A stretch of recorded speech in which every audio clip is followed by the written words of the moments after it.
میرے امام کی ولادت کے گواہ تاریخ میں بہت ہیں. تاریخ میں میرے امام کی ولادت کی گواہیاں محفوظ ہیں. دیکھو امام جب جا رہا تھا دنیا سے، یعنی غیبت کر رہا تھا، جا رہا تھا دنیا سے مراد جب غیبت کبریٰ میں جا رہا تھا، تو اس نے ایک لیٹر لکھا اپنے چوتھے اور آخری نائب کو، اور اس لیٹر میں لکھا کہ میں اب جا رہا ہوں اور اب مجھ سے براہ راست کوئی کانٹیکٹ نہیں ہوگا. ٹھیک ہے نا؟ فَمَنِ ادَّعَى الرُّؤْيَا وَالْمُشَاهَدَةَ فَهُوَ كَذَّابٌ مُفْتَرٍ. اور اب میری غیبت کبریٰ کے بعد جو میری رویت کا اور میرے مشاہدے کا دعویٰ کرے وہ کذاب ہے، جھوٹا ہے. دیکھو بڑی عجیب و غریب بات ہے جو تمہیں بتلا رہا ہوں. جو دعویٰ کرے وہ جھوٹا ہے کہ میں نے دیکھا امام کو، میں نے دیکھا امام کو. لیکن بے توجہ رہے، تاریخ آل محمد میں سینکڑوں واقعات ہیں جن میں لوگوں نے امام کو دیکھا ہے. سینکڑوں واقعات ہیں، سینکڑوں، ایک دو نہیں. اب میں کہاں تک گناؤں تمہیں؟ دو دو تین تین جلدوں پہ کتابیں لکھی گئی ہیں ان لوگوں کے تذکرے جنہوں نے امام کی زیارت کی. وہ کیا ہو گیا؟ وہ چوتھے خط میں کہہ رہے تھے، چوتھے نائب کو خط میں لکھتے ہوئے فرما رہے تھے کہ جو میرے بعد میری رویت کا مشاہدہ کرے وہ کذاب ہے، مفتری ہے، جھوٹا ہے. اس کی بات پہ یقین نہ کرنا. بھائی توجہ رہے، جو دعویٰ کرے وہ جھوٹا ہے، جو دیکھ کے گھر میں لکھ کے مر جائے وہ جھوٹا نہیں ہے.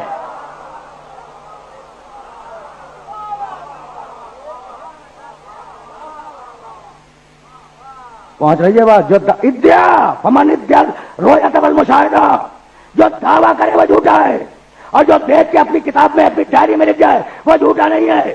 بھائی سمجھ رہے ہو نا بات کو؟ تو دیکھا ہے لوگوں نے اور ضرورت تھی. دیکھو اس بات کو یاد رکھو، خدا کی قسم یہ اللہ کا منصوبہ ہے، یہ الوہی منصوبہ ہے. اگر کوئی نہ دیکھتا اور تاریخ میں کوئی ریکارڈ نہ بنتا تو لوگ یہی کہتے ہیں کہ مہدی ایک افسانوی تصور تھا جو شیعوں کے دماغوں نے گڑھ لیا تھا. سننا بھائی، دیکھ رہے ہو نا کہ میں صاحب بڑے ڈفرینٹ طریقے سے بات کر رہا ہوں. یہ جو بت ہیں، یہ جو پوجے جاتے ہیں پڑوسی ملک میں، تو اگر بت کا پجاری کہے کہ اس بت نے 5 من حلوہ کل مانگا ہے، بت انکار کرے گا؟ نہیں کرے گا، زبان ہی نہیں ہے اس کے پاس. ٹھیک بھائی، توجہ ہے، بہت بہت توجہ ہے. اچھا بھائی، اب میں ایک مثال عجیب و غریب دے رہا ہوں. میرے والد مرحوم کل خواب میں آئے تھے اور انہوں نے کہا کہ یہ سامی جو ہے کل 5 من حلوہ لے آئے. آپ انکار کر سکتے ہیں، انکار تو کر دیں. تو جو چاہو مرنے والے کے نام پر، نہ بولنے والے کے نام پر، غیبت میں رہنے والے کے نام پر مانگ لو. وہ تو غیبت میں ہے، وہ تو واپس نہیں آئے گا ابھی جب تک کہ مرضی الہی نہ آ جائے. تو اسے بند کیا ہے کہ غیبت کبریٰ میں کوئی جھوٹا شخص ان کے نام پہ کھانا نہ شروع کر دے.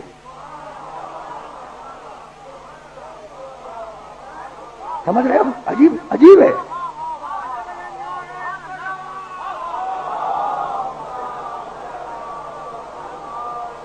نہیں، عجیب مرحلہ ہے، عجیب مرحلہ نا. یعنی ایک طرف بھائی دیکھنا، یہ اللہ کے منصوبے کو دیکھنا، ایک طرف خط لکھوایا کہ کوئی جھوٹا ان کے نام کو اسپلیٹ نہ کرے، اور دوسری طرف ملاقاتیوں کے ریکارڈ بنوا دیے تاکہ یہ نہ کہا جائے کہ افسانوی تصور ہے. ٹھیک ہے نا؟ پیدائش کے فوراً بعد جن لوگوں نے امام کی زیارت کی ہے ان کا تذکرہ کتابوں میں موجود ہے.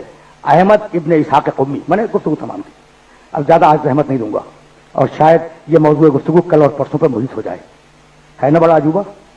اس امام کا تذکرہ بہت کم ہوتا ہے، اور ربیع الاول کا آغاز نہ ہوتا تو میں تذکرہ کرتا بھی نہیں، حالانکہ اصل امام تمہارا یہی ہے.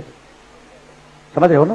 تو احمد ابن اسحاق قمی ایک انتہائی بزرگ راوی ہیں عالم تشیع کے، اور آج ان کی قبر مبارک قم اور قصر شیری کے درمیان ایک چھوٹا سا شہر ہے سرے پل ذہب، وہاں پائی جاتی ہے ان کی قبر. لوگ زیارتوں کے لیے جاتے ہیں. یہ ان لوگوں میں شامل ہیں جنہوں نے 12ویں امام کی زیارت کی. امام حسن عسکری علیہ الصلوۃ والسلام،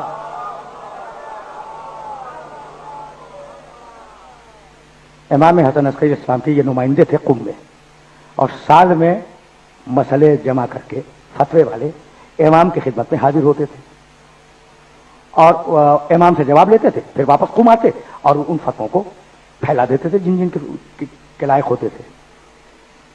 وہ جب آخری مرتبہ گئے ہیں جس کے بعد وہ واپس میں انتقال فرما گئے، تو امام حسن عسکری علیہ الصلوۃ والسلام نے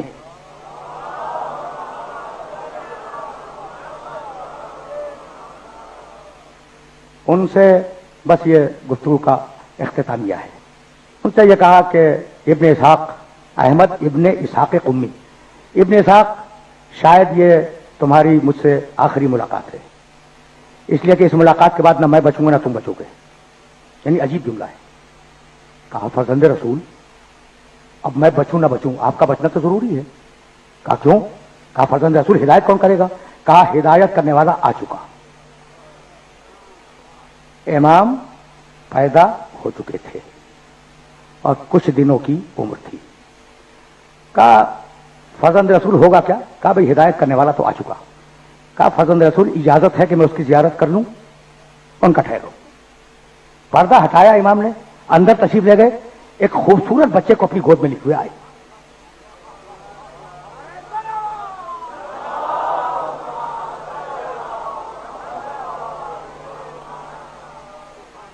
بھائی روایت کے الفاظ سنو گے. ابن اسحاق قمی نے بعد میں جو رپورٹ کی ہے اس رپورٹ میں کیا کہا؟ بھائی سننا، طفل ہماری جو الوجہ، بچے کو لائے میرے سامنے پیش کیا. میں نے اس کے چہرے کو دیکھا، اس کا چہرہ چاند کی طرح چمک رہا تھا. اس خاندان کا رواج ہے کہ پہلا ہو اس کا چہرہ بھی چاند کی طرح چمکتا ہے، آخری ہو اس کا چہرہ بھی چاند کی طرح چمکتا ہے. تم پوچھو گے نا یہ پہلے کے لیے میں نے کیا کہا، تو بیوی نے کیا کہا کہ جب میں نے چادر اڑائی تو میرے بابا کا چہرہ چاند کی طرح چمک رہا تھا.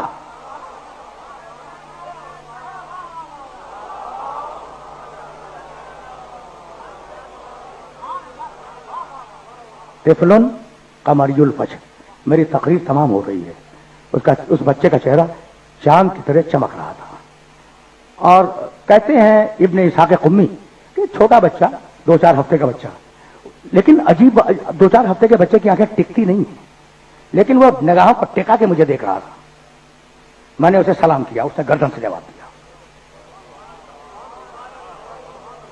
مجھے یقین ہو گیا کہ عسکری کے بعد یہی ہے حجت زمانہ اور یہی آخری ہے. لیکن میں نے ہاتھ جوڑ لیے. میں نے کہا فرزند رسول، سنیے گا بس آخری جملہ ہے، فرزند رسول آپ نے دکھلا دیا بچے کو، میں ایمان لے آیا کہ یہ 12واں ہے اور یہ آخری ہے، لیکن مولا کوئی اور دلیل دے دے. مولا اس بچے کے لیے کوئی اور دلیل دے دے. ابن اسحاق کہتے ہیں کہ میرا یہ سوال مکمل ہوا تھا کہ بچہ عسکری کی گود سے بولا لا تطلب اثرا بعد عین یا ابن اسحاق اسحاق کے بیٹے میرے چہرے کو دیکھنے کے بعد کوئی اور دلیل نہ مانگ. بھائی میری تقریر تمام ہو گئی. میرے چہرے کو دیکھنے کے بعد میری امامت کی کوئی اور دلیل نہ مانگ. بھائی چہرہ ہی آل محمد کے لیے دلیل ہے. اگر چہرہ دلیل نہ ہوتا تو میرا نبی یہ نہ کہتا کہ علی کے چہرے کو دیکھنا عبادت ہے.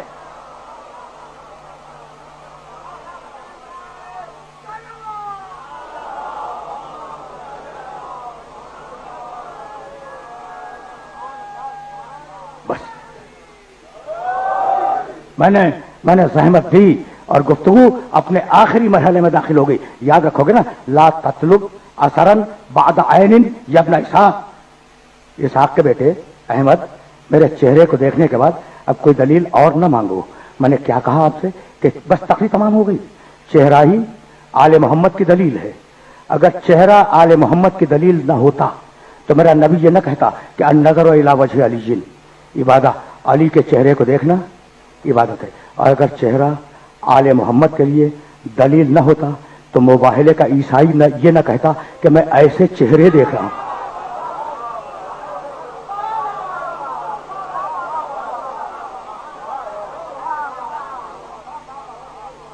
پہنچ گئی بات، تقریر تمام ہو گئی. بھائی سننا خدا کی قسم، یہ تو آخری جملے ہیں نا، اس کے بعد 2 جملے مصائب کے عرض کروں گا اور مجلس تمام ہو جائے گی. انی لارا وجوہن، میں ایسے چہرے دیکھ رہا ہوں کہ اگر پہاڑوں کے ہٹنے کی دعا کریں، یاد ہے نا مباہلہ، تو ایک جملہ اور سنتے جاؤ. بھائی وہ بوڑھا راہب وہ پہاڑ کے پیچھے بیٹھا ہوا تھا، اور جب رسول آئے ہیں، توجہ، جب رسول آئے ہیں اور نوجوان عیسائی دوڑتے ہوئے گئے کہ مسلمانوں کا رسول میدان میں آ گیا، اس نے کہا نہیں گھبراؤ نہیں، اتنا جوش نہ دکھاؤ، ذرا جا کے دیکھو کہ اپنی قوم کے ساتھ آیا ہے یا اپنے اہل بیت کے ساتھ آیا ہے. ان بھائی توجہ ان باہلنا بقومہ ففاعلوا، اگر اپنی قوم کو لے آیا ہے تو مباہلہ کر لینا. وَإِن بَاهَلَنَا بِأَهْلِ بَيْتِهِ فَلَا تُبَاهِلُوهُ, اور اگر اہل بیت کے ساتھ آیا ہے تو خبردار اس سے مباہلہ نہ کرنا. عیسائی ہے مگر پہچانتا ہے کہ قوم کیسی ہے, اہل بیت کیسے ہیں.